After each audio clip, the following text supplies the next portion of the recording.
दोस्तों Indian renewable energy development agency limited यानी IRDA की बात हो फाइनली आज लोअर सर्किट लग गया काफ़ी समय के बाद।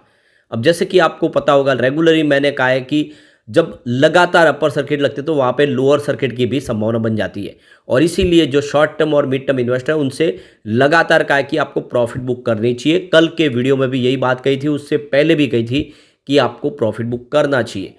लेकिन इसका मतलब ये नहीं है कि स्टॉक वीक हो चुका है या फिर इस लेवल से बहुत बड़ी गिरावट की संभावना है, ऐसा बिल्कुल नहीं है।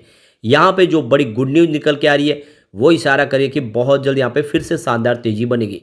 लेकिन उसके पहले कितनी गिरावट होगी वो भी जानना जरूरी है और क्या इस गिरावट का फ़ायदा उठा के हमें फ्रेश इन्वेस्टमेंट करना चाहिए। जो इस ट्रेन में सफ़र करने से रह गए, क्या उनके लिए मौका है कि वो यहाँ पे निवेश कर सकते हैं, जानने की कोशिश करेंगे इस वीडियो के माध्यम से। सबसे जो बड़ी बात है, सवाल निकल के आता है कि फंडामेंटली कंपनी कितनी मजबूत है। इसके पॉजिटिव और निगेटिव पहलू को आपको जानना चाहिए जिससे आपको ये बात समझ में आ जाए कि इस लेवल पे क्या खरीदारी करनी चाहिए इस स्टॉक के अंदर। लेकिन फ्रेंड उससे पहले अगर आप पहली बार हमारे चैनल पे आए तो चैनल को सब्सक्राइब कर दीजिए, एक बेल आइकॉन दबा दीजिए ताकि जब भी नया वीडियो बने पहला नोटिफिकेशन आपको मिले। वीडियो पसंद आए तो लाइक से जरूर कीजिए। चलो फ्रेंड्स वीडियो स्टार्ट करते हैं। मैं हूँ आपका दोस्त SP दवे और हमारे अपने चैनल ऑनलाइन कमाई में आपका बहुत बहुत स्वागत है। सबसे पहले बाजार की बात कर ले तो आज BSE सेंसेक्स 72,152 के स्तर पे 34 पॉइंट की मामूली सी गिरावट यानी 0.047% की गिरावट हुई है।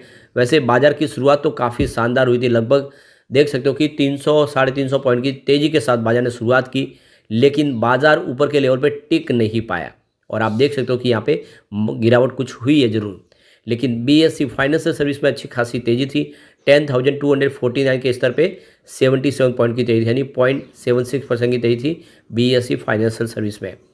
अब इरडा की बात करें तो स्टॉक की शुरुआत काफ़ी शानदार हुई 213 के आसपास, कल की क्लोजिंग 209 के आसपास थी, लेकिन यही दिन भर का हाई है। वहाँ से प्रॉफिट बुकिंग शुरू हो गई और इस प्रॉफिट बुकिंग ने जब माहौल प्रॉफिट बुकिंग का ज़बरदस्त बनता है तो जो स्टॉक 5% की सर्किट के साथ चलता है उसमें या तो अपर सर्किट लगता है या फिर लोअर सर्किट लगता है। और लगातार जब अपर सर्किट लगे स्टॉक बहुत दौड़ा है, एक तरफा ही दौड़ा है। आप समझ सकते हो कि 100 से 200 तो बहुत ही कम समय में हो गया है। ऐसे में तो प्रॉफिट बुकिंग की वजह से लोअर सर्किट लगना ही था और बिल्कुल आज लोअर सर्किट लगा। 199 पे स्टॉक आया, यानी 199 के आसपास फिर से आ चुका है, 200 से नीचे आया। तो ये बात तो मैंने क्लियरली आपको कही है कि भाई आपको प्रॉफिट बुक करना चाहिए, क्योंकि अपर सर्किट लगेंगे तो उसके बाद लोअर सर्किट भी लगेंगे, इससे डरने की कोई बात नहीं है। बहुत जल्द फिर से यहाँ पे तेज़ी की संभावना बन जाएगी। अब आप ये देख ही सकते हो कि 11 जनवरी को स्टॉक 103 के आसपास था, तो आप ये क्लियरली समझ लो आज इसने 213 का हाई बनाया, तो काफ़ी कम समय रहा है, 20-25 दिन के अंदर ही इसने आपको पैसे को डबल किया था। ये बहुत ज़बरदस्त रिटर्न दिया है, तो ऐसे में प्रॉफिट बुकिंग आनी थी और बिल्कुल वो आ चुकी है। अभी आप इसकी परफॉर्मेंस देखें तो 199 इंट्राडे का लो है, लेकिन हाई 213 का है और क्लोजिंग जो हुई है वो कल के हाई के आसपास है। कल देख सकते हो कि 214 का इसने हाई बनाया था और लो देखो 52 वीक का 32 रुपीज़ का जो IPO प्राइस है। तो देख सकते हो कल से ही थोड़ा सा दबाव आना शुरू हो गया था। कल भी ऊपर के लेवल से नीचे स्टॉक आया था थोड़ा, और आज आप देख सकते हो कि इसमें आखिरकार में प्रॉफिट बुकिंग आ गई। अब आप देख ही सकते हो इसकी परफॉर्मेंस को।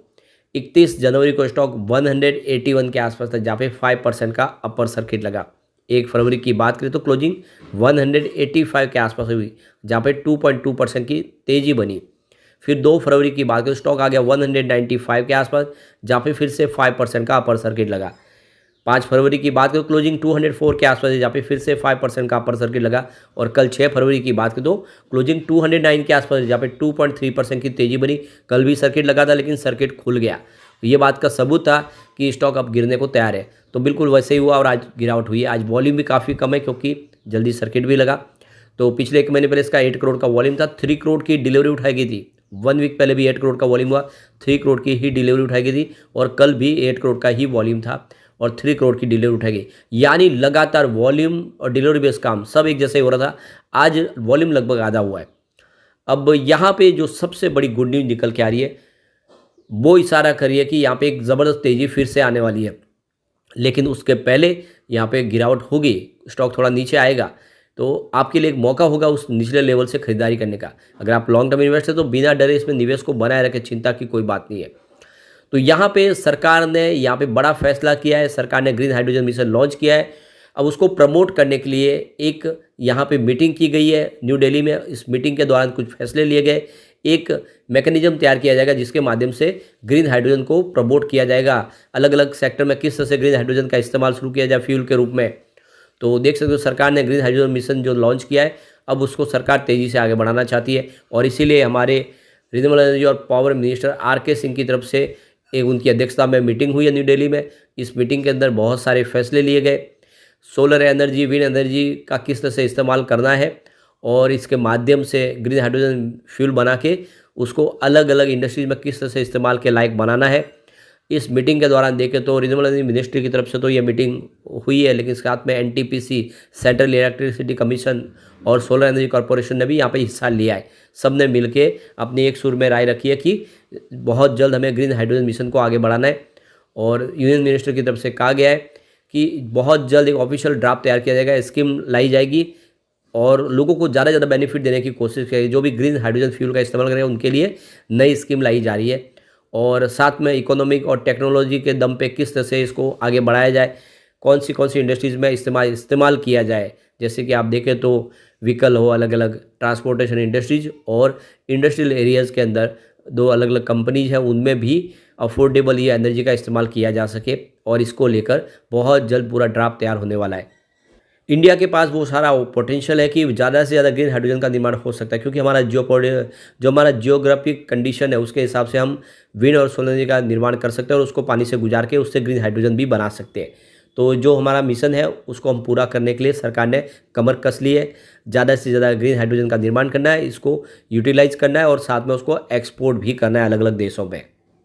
सबसे बड़ी बात है कि इस समय हम 85% पेट्रोल डीजल की इंपोर्ट करते हैं और हमारी इकोनॉमी इसी वजह से बहुत ज़्यादा दबाव में दिखाई देती है हमेशा। अब इंडिया को विश्व गुरु बनना है तो अपने फ्यूल का इस्तेमाल करने के लिए हमें खुद अपना फ्यूल बनाना पड़ेगा। तो ये ग्रीन हाइड्रोजन मिशन के तहत ये नया जो फ्यूल बनेगा ये इंडिया को आत्मनिर्भर बना देगा, जो हमारी सबसे बड़ी जो कमजोरी है उस कमजोरी को खत्म करेगा और ये बहुत बड़ी बात है। ऐसे में आप देख सकते हो कि इससे संबंधित कंपनियां सारे के सारे मल्टीबैगर बनेंगे और इरडा जो खुद ग्रीन एनर्जी सेक्टर की कंपनियों को फाइनेंस प्रोवाइड करने वाली इकलौती कंपनी जो पूरी तरह से ग्रीन एनर्जी के प्रोजेक्ट के ऊपर ही फाइनेंस प्रोवाइड करती है, इसको बहुत सारा बेनिफिट हो सकता है।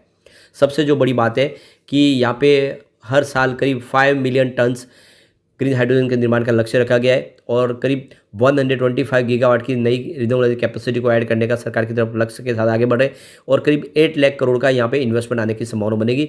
लाखों जॉब यहाँ पे क्रिएट होंगे। तो कुल मिला के सरकार का फैसला इस सेक्टर के लिए बहुत बड़ा जीवनदान साबित होने वाला है।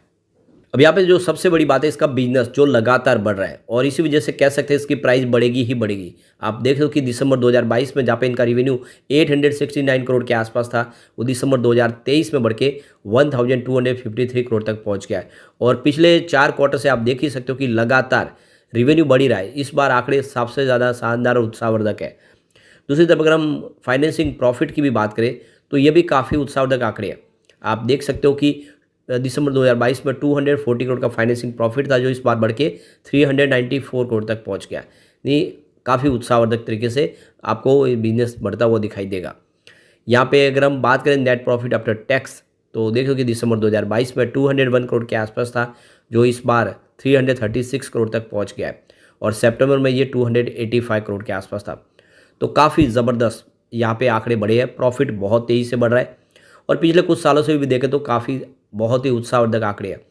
मार्च 2020 में पूरे साल का रेवेन्यू 2368 करोड़ के आसपास था, वो मार्च 2023 में बढ़ के 3483 करोड़ तक पहुंच गया है। फाइनेंसिंग प्रॉफिट की बात करें मार्च 2020 में पूरे साल का 259 करोड़ के आसपास था, वो मार्च 2023 में 1163 करोड़ तक पहुँच गया है। प्रॉफिट भी देखें तो मार्च 2020 में 215 करोड़ के आसपास था, वो मार्च 2023 में 865 करोड़ तक पहुंच गया। लगभग 4 गुना हो चुका है प्रॉफिट और ये आंकड़े बहुत ज़्यादा उत्साहवर्धक है, जो इशारा करे कि स्टॉक बड़ा मल्टीबैगर बन सकता है। तो ऐसे में बिना डरे निवेश को बनाए रखें अगर आप लॉन्ग टर्म इन्वेस्टर है। अगर आप शॉर्ट टर्म इन्वेस्टर है तो एक बार प्रॉफिट बुक कर सकते हैं, तो मुझे लग रहा है कि ये भी थोड़ा स्टॉक काफ़ी समय के लिए अगर आप देखें तो नीचे थोड़ा सा ठहराव के साथ रहता हुआ दिखाई देगा। अब ये 200 इसने एक बार टच कर लिया, लेकिन मुझे लग रहा है आने वाले समय ये आपको 160 तक जाता हुआ दिखाई दे सकता है। इसको पिवट लेवल के माध्यम से एक बार समझने की कोशिश करते हैं तो यहाँ से अगर गिरावट होती है तो 177 का पहला सपोर्ट मिलेगा इसको, ये टूटा तो 160 तक स्टॉक जाता हुआ दिखाई देगा। तीसरा सपोर्ट 152 के आसपास है। अब जब तक 150 के ऊपर जाने की संभावना बहुत तेज रहेगी, जल्दी ऊपर जा सकता है। अगर उसके नीचे उतरा तो गिरावट बड़ी हो सकती है, यानी 100 तक भी जा सकता है।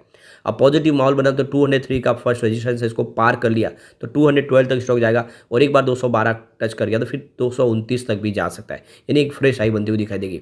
ऐसे में short term investor profit book कर सकते हैं, लॉन्ग टर्म इन्वेस्टर बने रहे, आने वाले समय आपको मालामाल कर देगा।